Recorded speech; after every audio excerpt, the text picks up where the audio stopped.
Hi everyone, Ernie Tech here, and today we're going to unbox the Xiegu VG-4 4-band antenna, which I am told is essentially like a clone of a Cushcraft R5. I'm not sure that's true, maybe inspired by the R5, but it's not necessarily a clone thereof. I bought this thing from Radiolity about a week ago. Came fast, about $300. Interestingly enough, it gets drop shipped from China to a place in Las Vegas. Somebody on Speedway Boulevard, which is some kind of a warehouse site, and from there they ground ship it to wherever it goes, in this case from Vegas to our fair city of Philadelphia. Now, one of the things I did notice about the boxing, or at least the attempt to box with Xiegu, or Xiegu, or if you look at some of my other videos, I don't know how to pronounce it, and I probably never will. But we did have some apparent failure of the boxing technology, which could possibly have led to some parts loss. So at the end here, as you can see, maybe I can turn on some extra lighting for your watching pleasure. The corner was broken open, and you know, this is where there are parts just sort of laying in there. I doubt there's going to be a missing part, but I'm going to write a little letter to Radiolity, where I bought this, and let them know that in the future, maybe they should consider putting a piece of tape around this side as well. I digress. The reason why I want to do the unboxing video is not because we're going to sit here and try to assemble the thing, but because if you buy one of these, you have to be aware that it's going to come all the way from somewhere in China, like everything else does. It's going to make its way through the process, and it's going to get damaged as it goes. So the very first thing I would do is I would document, like this, the unboxing and the inventory to make sure all the parts are there, because frankly, there's a lot of parts here. All right, they were smart enough. And they're very smart. I'm not being, I don't know. They're very smart. They put these corner pieces on to make it a little more stiff, which is good because you don't want your aluminum parts going all cattywampus on you. I don't know what to do with all this stuff. And the boss is upstairs sleeping in his office, and he's missing all the fun. Although, based on the noise I'm making, I'm pretty sure the boss will be here in no time at all. But you never know. So yeah, they do a good job of packing this thing up. And again, I'm showing you this whole process because I want you to be aware that pieces will fall out if they don't figure out how to do a better job. Good Lord. They do a good job in the X direction, but I'm not so sure they do a good job in the Y direction. All right, here we go. Into the good stuff. I'm making the incision right above the solar plexus. The patient is out like a light, and we are going to remove the tonsils. I don't think there's a whole lot you can damage, but we'll try to be nice about it anyway. There it is. Your classic collection of white styrofoam, whatever you want to call this. All right. Sticky stuff. There it is. The information. Warranty card. Okay. Now, I have a Xiegu, I won't even try to pronounce it, G90, which I think you know, I think is a pretty nice radio. I haven't used it for a while. In fact, right now, it's out on loan to a new ham who is learning the ropes. It's a great radio for new hams who want to learn the frustration of menus. Here is all of the components, and this is what we have to go through here to make sure we have all the parts. So again, coming from way over on the other side of planet Earth, this sort of kind of made it. Now, One thing I'm going to say, and maybe this is nitpicking, but I've never found the materials in products shipped from China to be particularly good. Not the material itself, but the packing material. I mean, this stuff is just absolute. It doesn't survive. You blow on it, stuff falls apart. I never really could understand that. Maybe it's because it's for weight purposes, to keep the weight down. I don't think so. I just think it's junky. And because of the amount of damage that the box took on the way, I have some concerns. This is the matching box. As you know, this is an antenna which requires no radials. Yeah, well, it has sort of a counterpoise halo at the bottom, very short. I remember the design. I know what the design is called. I just can't remember offhand. Lots of hardware, and they give you a set of wrenches, 10 millimeter and so on and so forth. Now, so far, everything in the bags has been just fine.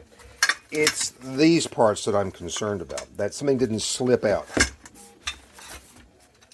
The quality is good. We're not talking about junk here. It is actually very robust. It's going to survive the first hurricane, I think, as you can imagine. Not a lot of hurricanes in Philadelphia. People kicking the legs of the camera. A lot of that. Alright, so here's your traps. Again, good quality, except I'm not in favor of these particular clamp types. I think I'm going to replace these with the more automotive type. They're a lot more robust, and they will take some torquing down. These look a little on the cheesy side. We shall see. Same kind of thing. Not bad. Certainly can't complain about it, but I think there could be some improvements as far as getting it to survive the weather. Doggone it, he keeps hitting that thing. So other than that, I think it's a good quality piece of kit. I'm not finding anything here except for the band clamps to be anything to concern ourselves with. I think Xiegu has done a good job in general with its introduction of things into the amateur market. I think Radiality is wise to market Xiegu products because they do fill a niche. Let's face it, kids. This was only $300. Like 310 bucks at the end of the day. So I'm not expecting it to be, Cadillac, but frankly, it's not bad. It does look like it's seen a couple of kick drops here and there. Will it affect anything? No, it won't affect a thing, but it is funny to see. And so you kind of wonder, as this thing makes its way through its life from China over to here, where it's seen some action. Where did it stop off at the truck stop? Where did it stop off at Buc-ee's and get into a fist fight? I don't know. Maybe it's got a story to tell. We shall see. Still going through. Are things straight? I hope so. They seem straight enough. Now, one of the things I am going to do on Thursday night is I'm going to take this antenna up to my radio club meeting. Get in there, you. And one of our antenna gurus, Greg, is going to ponder it with me. And we shall see what his opinion is.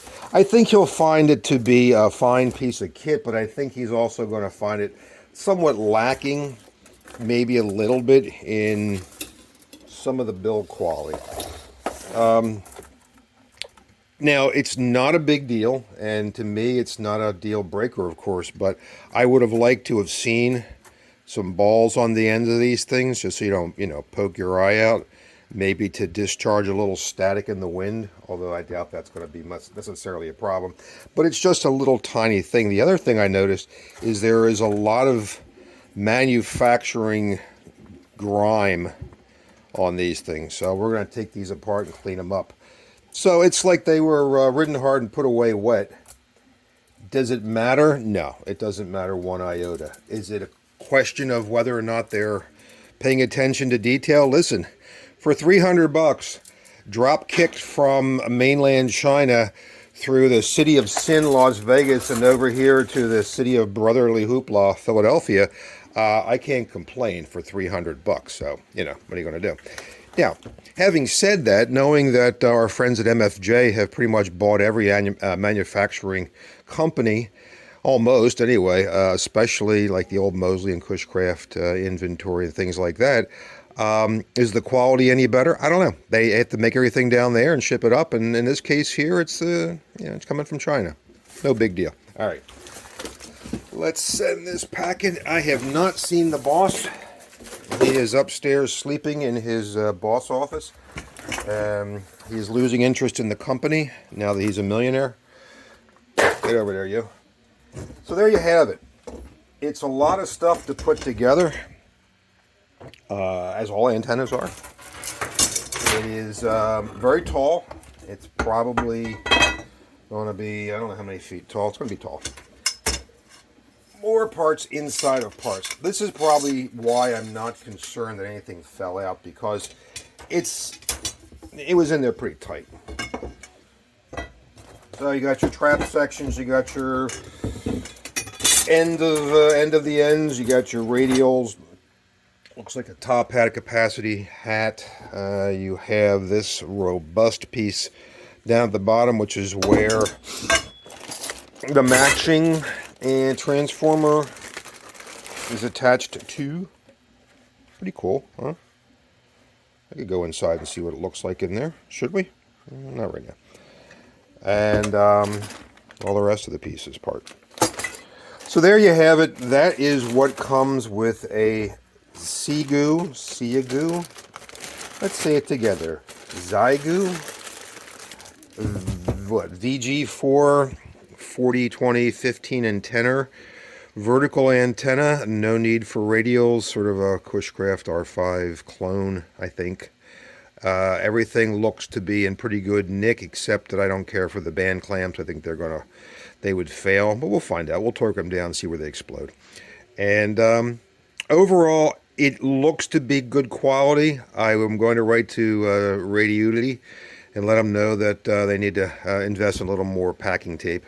And if anything's missing, I'm sure they will ship it to me within the next calendar year. No, that's not fair. It did come quickly. All right, that's all for now. I'm going to do another video after I take it up to the shack and let some friends of mine pour over it. And then we'll come back and we'll assemble it and then use the Nano VNA or the club's antenna analyzer, get this up and running and just see how she goes. All right, as they say, subscribe if you must. I don't even know where you put my finger to. Somewhere on the screen. You know where it's at. And we'll talk to you soon. Bye for now.